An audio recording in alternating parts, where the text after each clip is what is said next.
Good morning साथियों, स्वागत है आप सभी का हमारे इस यूट्यूब चैनल LSC 24x7 में, जहां पर आपको दैनिक समसामयिकी से संबंधित राष्ट्रीय और अंतर्राष्ट्रीय विषय की जो घटनाएं होती हैं उनसे जो भी क्वेश्चन बनने वाले होते हैं, महत्वपूर्ण बिंदुओं को आपके साथ में डिस्कस किया जाता है। तो इस दैनिक करंट अफेयर्स की क्लास में आपका स्वागत है। आज दिनांक 9 मार्च को यहाँ पर हम आपके साथ कुछ महत्वपूर्ण घटनाओं को डिस्कस करेंगे जो आपकी आगामी परीक्षाओं के लिए महत्वपूर्ण होने वाली हैं। तो अंत तक हमसे जुड़े रहिए और जो भी करंट अफेयर्स के जहाँ से भी आपके लिए महत्वपूर्ण बिंदु होते हैं, जो भी आपके लिए महत्वपूर्ण होने वाले हैं, उन सबको यहाँ पर लाने का प्रयास किया जाता है। तो आज की इस क्लास में हम सबसे पहले देखने वाले हैं देखो अपना देश कार्यक्रम। सबसे पहला हमारा बिंदु है देखो अपना देश कार्यक्रम। देखो अपना देश कार्यक्रम सबसे पहला हमारा बिंदु है देखो अपना देश कार्यक्रम। तो देखो अपना देश कार्यक्रम है, इसका संबंध किससे है? सबसे पहली बात है कि देखो अपना देश का जो कार्यक्रम स्टार्ट किया गया है उसका संबंध किसके साथ में है, इसको प्रारंभ किसने किया है और कहां से प्रारंभ किया गया है, इसका प्रारंभ करने का उद्देश्य क्या है। तो सबसे पहले हम यहाँ पर देखते हैं कि ये प्रारंभ कहां से हुआ है। इस कार्यक्रम को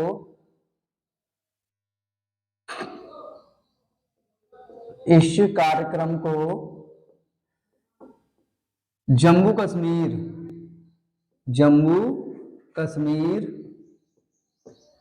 के श्रीनगर शहर से, जम्मू कश्मीर के श्रीनगर शहर से प्रारंभ किया गया है।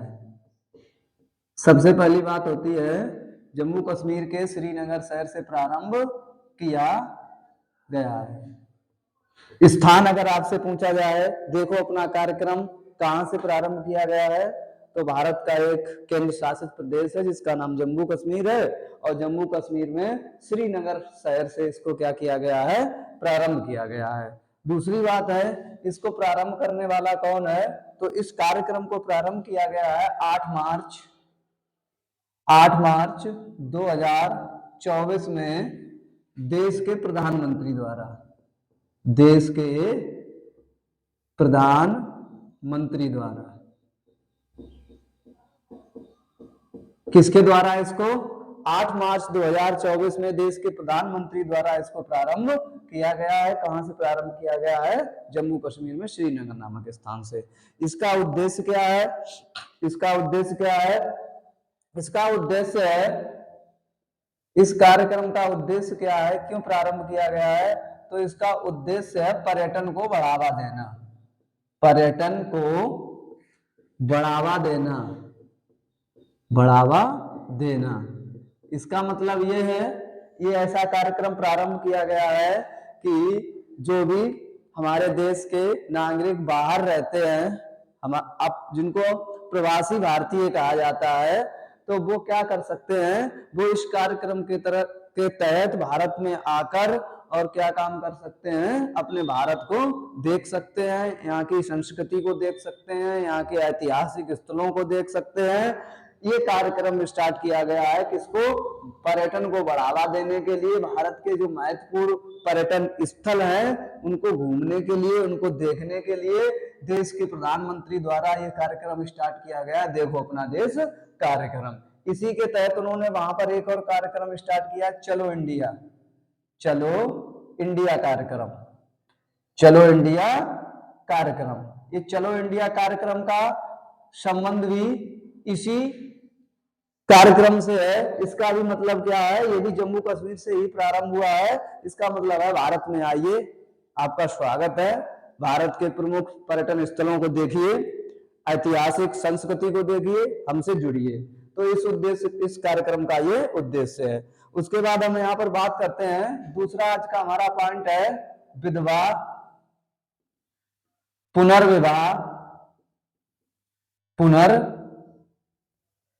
पुनर्विवाह प्रोत्साहन योजना। प्रोत्साहन योजना।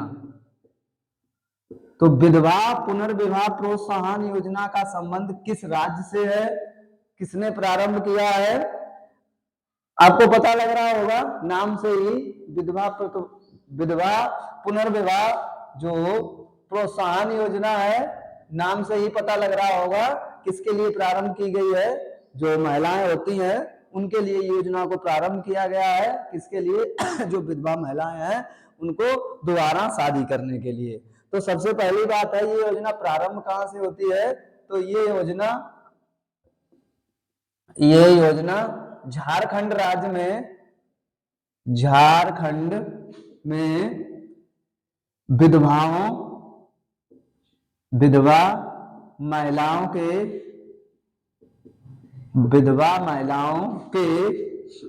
जीवन स्तर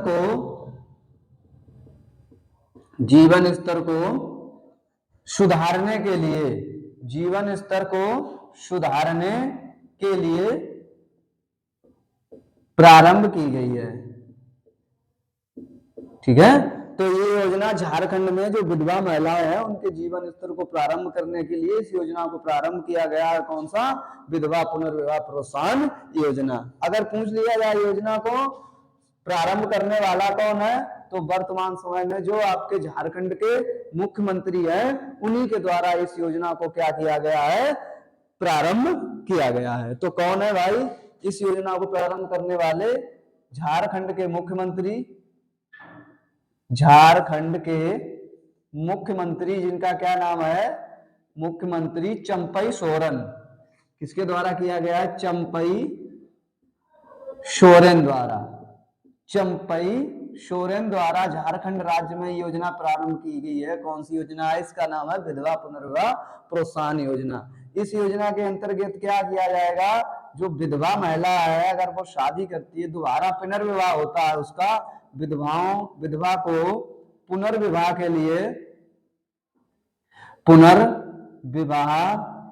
लिए सरकार द्वारा, जो झारखंड की सरकार है, सरकार द्वारा क्या किया जाएगा?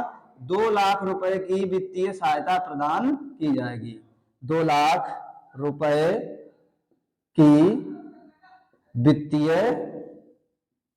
सहायता प्रारंभ की जाएगी, सहायता प्रदान की जाएगी।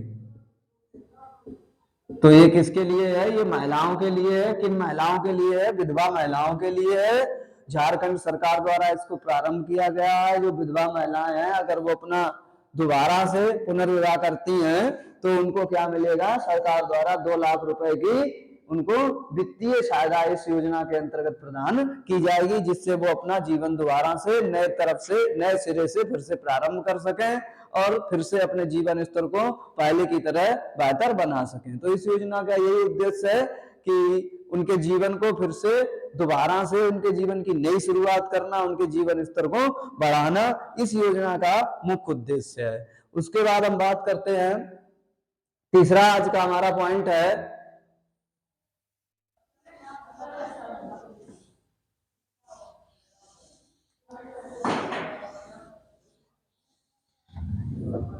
तीसरा हमारा आज का पॉइंट है भारत का पहला एआई शिक्षक। भारत का तीसरा है पहला हमारा भारत का पहला एआई शिक्षक। देखिए भाई, एआई तो आप जानते हो आर्टिफिशियल इंटेलिजेंस जिसको बोला जाता है। तो भारत का पहला एआई शिक्षक कहाँ लॉन्च हुआ है, उसका नाम क्या रखा गया है? कौन से राज्य ने सबसे पहले एआई शिक्षक को लॉन्च किया है? तो यहाँ पर हम उसकी बात करने वाले हैं। ये भारत का पहला एआई शिक्षक है। इसका नाम क्या रखा गया है? महिला है या पुरुष है? इन सारी बातों को हम इसमें डिस्कस करने वाले हैं। तो इसको कहां पर प्रारंभ किया गया है भाई? भारत का पहला एआई शिक्षक, टीचर शिक्षक केरल राज्य के तिरुवनंतपुरम में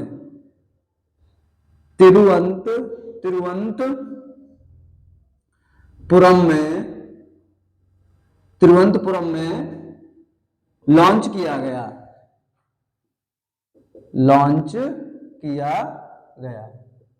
तो भारत का पहला एआई शिक्षक कहाँ लॉन्च किया गया है?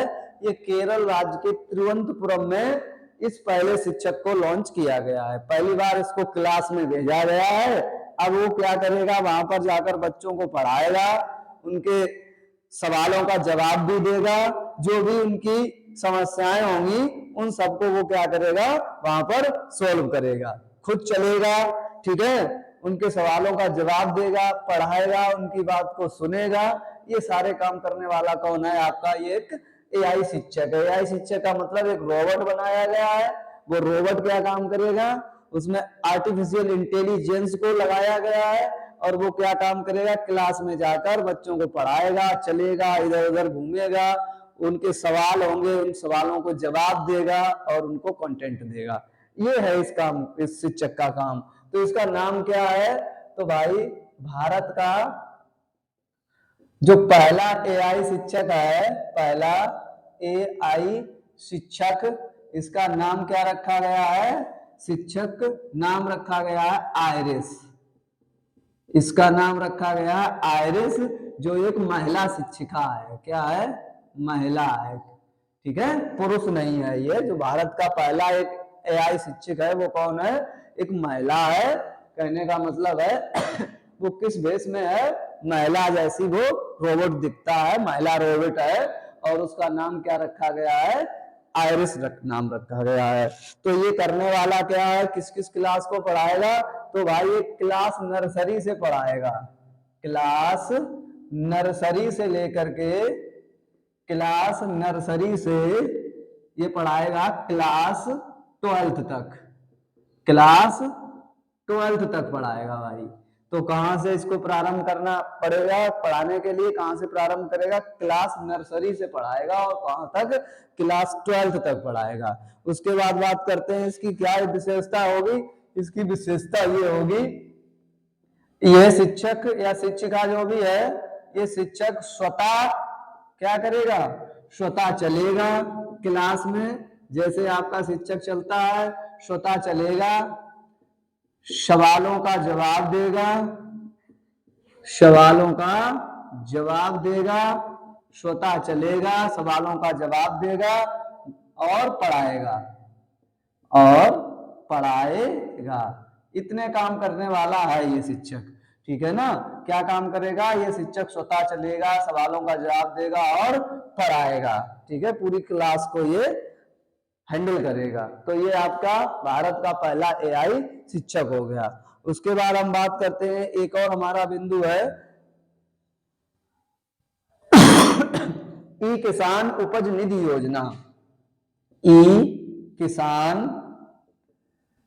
उपज निधि योजना कौन सी है भाई?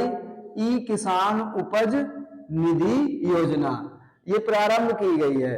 इसका मतलब क्या है? इसका मतलब ये है जो किसान अपने खेतों से फसलों का उत्पादन करते हैं, उनकी जो उपज होती है उस उपज को वो क्या करें, अगर उनका मन आ रहा है, उनका ये विचार है कि वो अपनी फसल को अभी क्या है तुरंत का तुरंत बेचना नहीं चाहते हैं, तो वो अपनी फसल को कहीं स्टोर कर सकते हैं।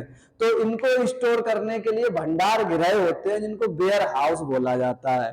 तो उन वेयर हाउस में अब हर किसान के पास तो इतनी जगह नहीं होती है कि वो अपनी फसल का उत्पादन करे उसके बाद अपने घर में रख ले, तो वहां पर उसको सुरक्षित भी नहीं रखा जा सकता है, बहुत सारी समस्याएं होती हैं, खराब भी हो जाती है और जगह भी नहीं होती है।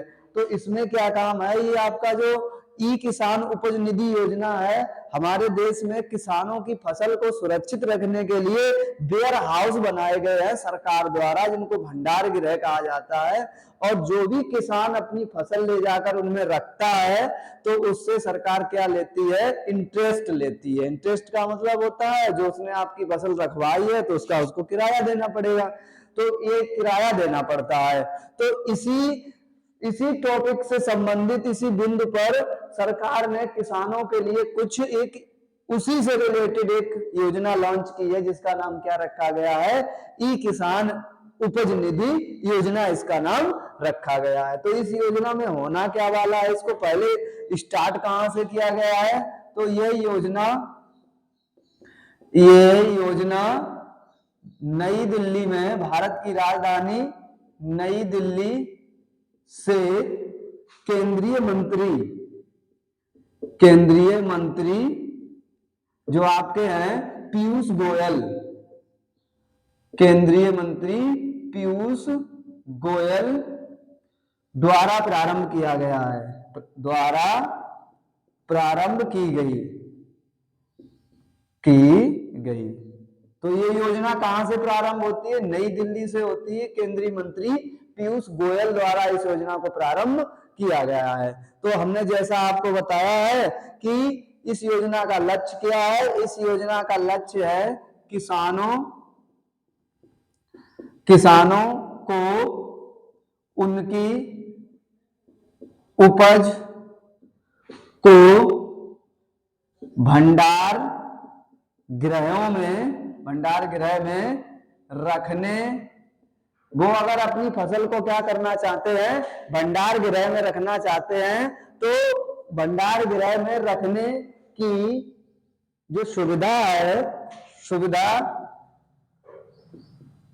में छूट प्रदान की जाएगी, छूट मिलेगी। कहने का मतलब है सरकार जो उनसे इंटरेस्ट लेती है, अब उसमें कुछ उसको क्या करने वाली है, छूट देने वाली है। जैसा कि आपको पता है कि इस भंडार गृह में फसल को रखने से क्या होता है, किसान को यह फायदा होता है, जब उस फसल की कीमतें बढ़ती हैं तब वो वहां से अपनी फसल को हटाकर मार्केट में बेच सकता है।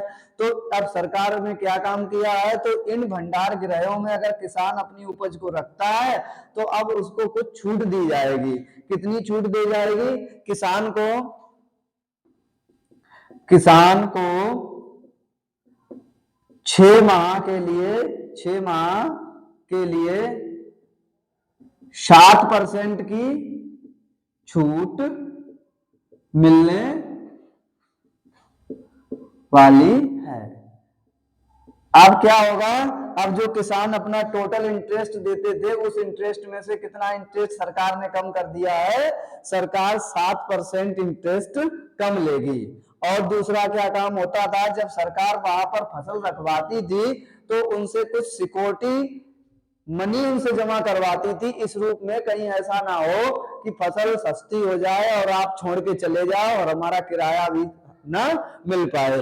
इसलिए सरकार उनसे क्या काम कराती थी, कुछ सिक्योरिटी सुरक्षा राशि भी जमा कराती थी। तो उस सुरक्षा राशि में भी सरकार ने कुछ क्या कर दिया है, जो सुरक्षा राशि होती है जिसको हम सिक्योरिटी मनी कहते हैं, सुरक्षा राशि में 3% की छूट दी गई है, छूट दी गई है। तो ये आपकी क्या थी, ये आपकी ई किसान उपज निधि योजना थी।